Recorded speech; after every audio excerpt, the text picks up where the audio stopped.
askeri. Hey, unutma sen bu sözleri, seninkidir bu sefer, senin şeref getiren.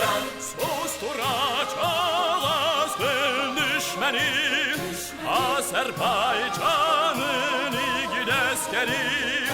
Azad edip ana torpağı, yükselecek üç renkli bayrağı.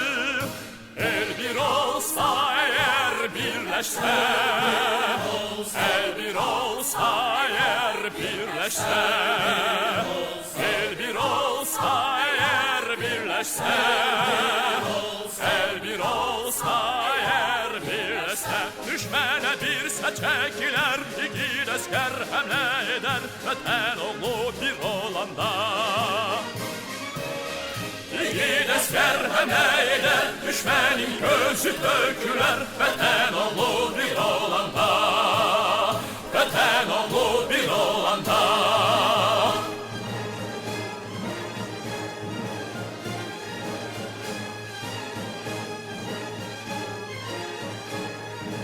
Ey yurdumun igid askeri, hey, unutma sen bu sözleri, seninkidir bu sefer, sana şeref getiren.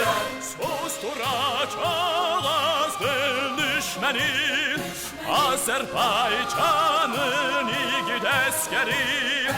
Azad edip ana torpağı, yükselecek üç renkli bayrağı.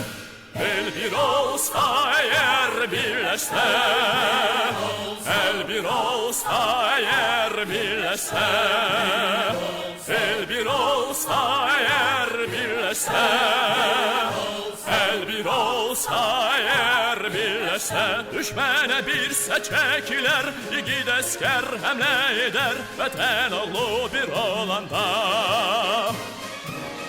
İgid asker hamle eder, düşmenin gözü töküler, vatan oğlu bir olanda.